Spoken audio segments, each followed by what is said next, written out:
Bienvenue, voici l'édition des régions, le journal des rédactions régionales de France 3. Le monsieur leur a couru après, c'est ce qui lui a valu la vie, quoi. Malheureusement, il s'est bien défendu, pauvre homme. Un employé d'un magasin de métaux précieux du centre de Paris a été tué après que 2 malfaiteurs aient ouvert le feu lors d'un braquage. Selon les premiers éléments de l'enquête, les 2 hommes se seraient introduits dans le magasin tôt ce matin avant l'arrivée des employés. Ils auraient été surpris lorsque l'un d'entre eux est arrivé dans l'établissement et c'est à ce moment-là qu'ils auraient ouvert le feu. Les 2 malfaiteurs qui sont parvenus à prendre la fuite après leur attaque sont toujours activement recherchés. Paris et sa banlieue ne sont pas les seuls concernés par les braquages. Dans l'Hérault, les commerces de proximité bijouterie et tabac en sont devenus aussi les cibles privilégiées.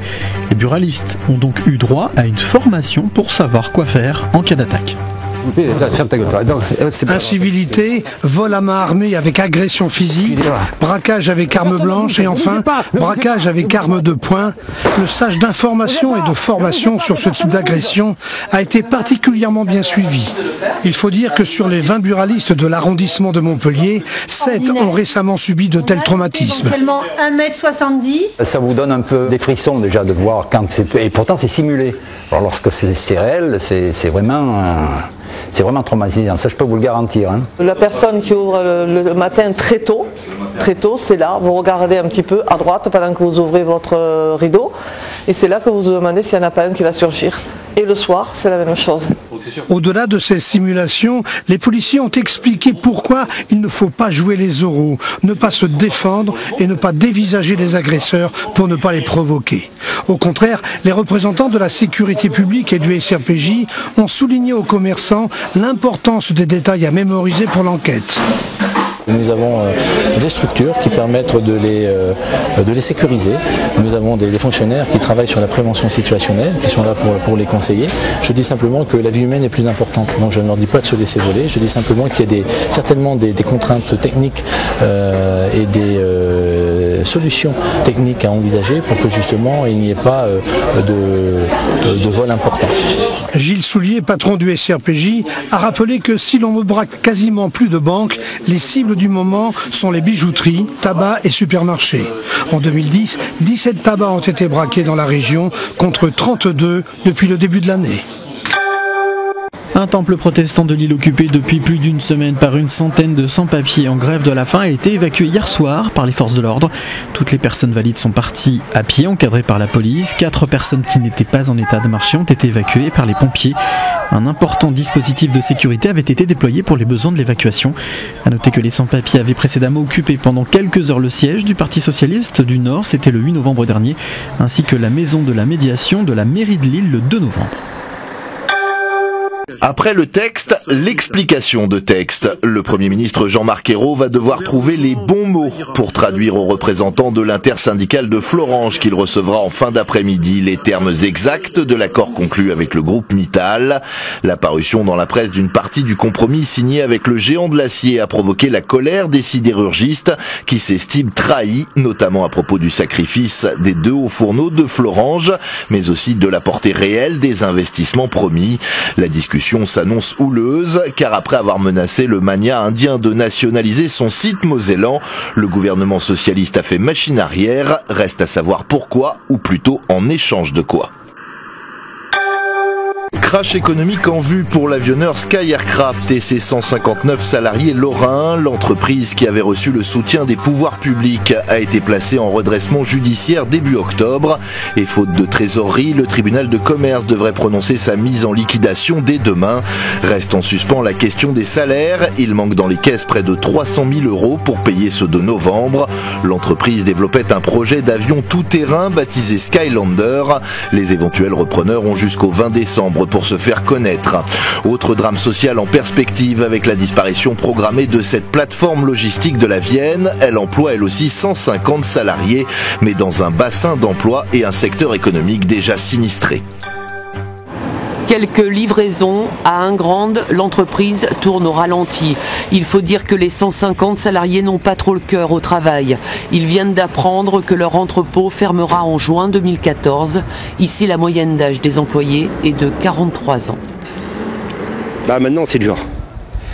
Avoir 49 ans, 31 ans de société, c'est quand même... c'est dur. Moi je dois avoir 46 ans, pour trouver ça va pas être évident. Peut-être en tant que chauffeur ça sera peut-être possible, mais pour les jeunes qui sont derrière, qui sont dans l'entrepôt, ça va être dur. Dur, ça va l'être certainement pour ce couple d'une vingtaine d'années, parents d'une petite fille de 3 ans. Tous deux sont salariés de Coop Atlantique, ils gagnent chacun 1 100 € net par mois. Je viens d'acheter la maison, là on va perdre notre emploi tous les deux. Pour assumer toutes nos mensualités, tout ça, ça va être vraiment juste. Retrouver du boulot, ça va être dur, très dur, parce que sachant que dans le coin, toutes les usines ferment une par une. Cette maison, ils s'y sont installés il y a seulement 3 semaines. C'est leur projet de vie. Ils remboursent 600 € de mensualité, un emprunt sur 25 ans. Pour eux, pas question d'accepter un temps partiel dans une autre région. Ce qu'ils vont nous proposer après comme reclassement, caissière dans un Hyper U à La Rochelle ou à Bordeaux pour 25 heures ou 30 heures semaine, on peut pas vivre, payer nos traites de maison comme ça, et voilà, c'est malheureux. Le sapin de Noël est prêt, mais comme dans beaucoup de foyers châtelleraudais touchés par cette annonce, ce couple n'aura pas le cœur à la fête cette année. Drôle de découverte dans les Pyrénées-Orientales. Un habitant de Canet-en-Roussillon, parti comme tous les matins acheter sa baguette de pain, se retrouva fort dépourvu lorsque son pain fut rompu. En guise de fève, une lame de rasoir. Depuis, Dominique ne décolère pas. Voici l'objet que Dominique a découvert hier midi dans son pain. Une demi-lame de rasoir cachée dans la mie à l'abri des regards. C'est au moment de la coupe qu'il a découvert cet objet, un objet qui sert en général au boulanger à sculpter la croûte. Vous savez ce que ça fait une lame à rasoir dans le corps? Si vous l'ingurgitez, au niveau de la gorge, jusqu'à ce que ça ressorte, vous avez une hémorragie interne, ça vous trouve les intestins, ça vous fait tout. Dominique contacte alors la boulangère pour lui signifier sa stupéfiante découverte. La patronne, qui n'a pas voulu s'exprimer devant notre caméra, embarrassée, lui propose alors d'échanger sa marchandise. Elle m'a dit: je suis désolé que ça arrive sur vous, mais effectivement, notre ouvrier nous a signalé hier qu'il avait perdu une lame de rasoir. On l'a cherché partout, on ne l'a pas trouvé. Alors c'est vrai que moi, mon boulanger, je ne lui demande pas d'avoir un QI à 200. Tu as perdu une lame à rasoir, c'est un objet contendant. Si tu ne le trouves pas au sol, si tu ne le trouves pas sur les étagères, tu adoptes le principe de précaution. Si tu as fait la pâte, tu la vires. Si ton pain est cuit, tu ne vends pas le lendemain. Dominique, client de longue date, a décidé de boycotter les produits de cette boulangerie. Il a déposé une main courante à la gendarmerie de Canet-en-Roussillon. Pas question de mettre des cochonneries dans la mousse au chocolat. Au Havre, la municipalité a préféré jeter des milliers de desserts suspectés de contenir de la gélatine de porc. Une recette efficace pour couper court à toute polémique, sauf à propos du gâchis et des véritables ingrédients d'une mousse réussie.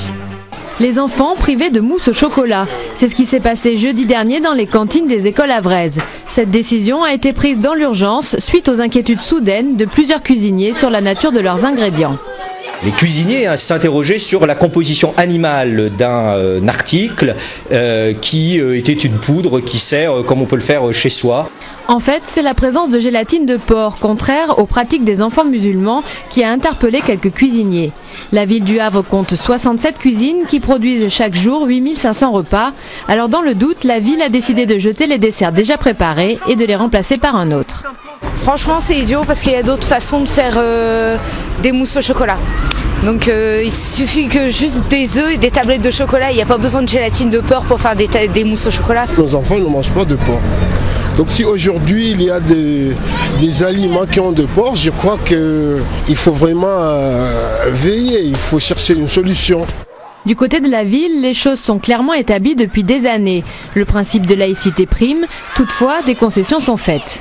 Il n'y a de plat de substitution que dès lors que le composant du plat principal est à base de viande de porc. Sur l'ensemble des autres éléments du menu, quelles que soient les demandes des familles, il n'y a pas de règle générale de substitution et les familles sont d'ailleurs informées très clairement au moment des inscriptions à la restauration scolaire. Après étude de la composition de la poudre de mousse au chocolat, la mairie a finalement conclu qu'elle ne posait aucun problème. Elle sera donc à nouveau utilisée.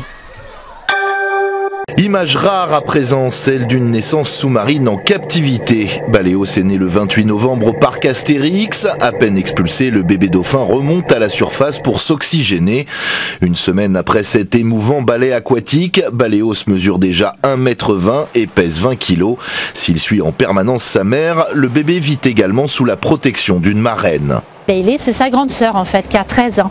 Et donc elle fait très bien la rôle de marraine. Elle a même tété la petite nouveau-née aussi.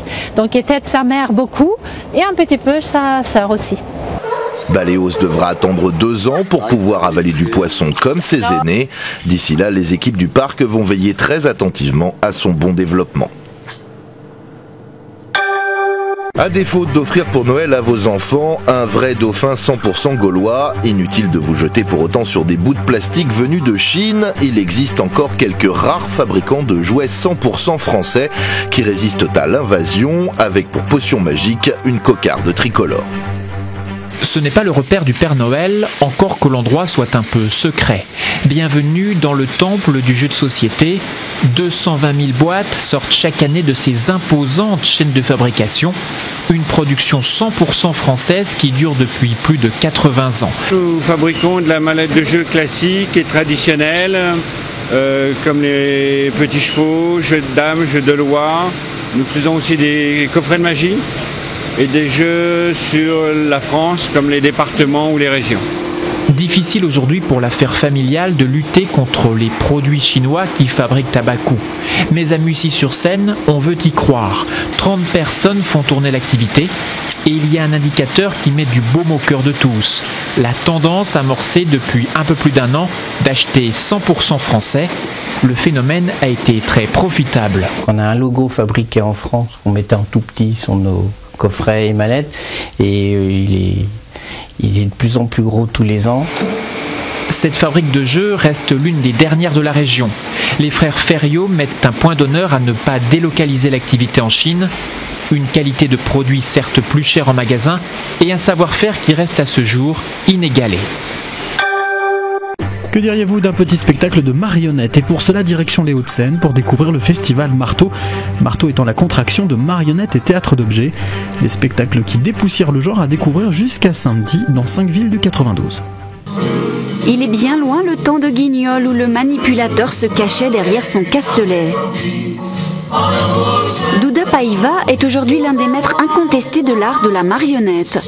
Danseur et comédien, il consacre désormais ses spectacles à ses chères créations.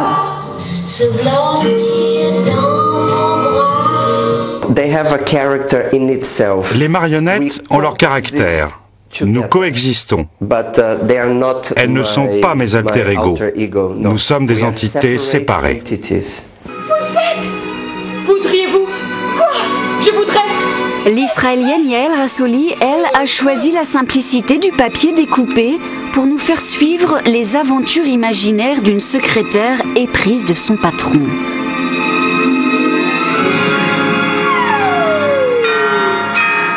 On imagine toujours que ça concerne les enfants, le jeune public, or qu'il s'avère que depuis de très nombreuses années, il y a énormément d'artistes qui utilisent l'objet, qui utilisent la marionnette, et puis par extension un travail par exemple sur les arts plastiques ou sur la vidéo, mais pour avoir des propos qui s'adressent principalement à des adultes, voire à des adolescents.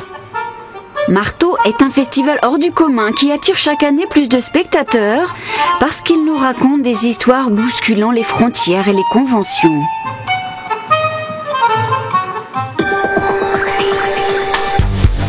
Tout de suite, votre édition des initiatives.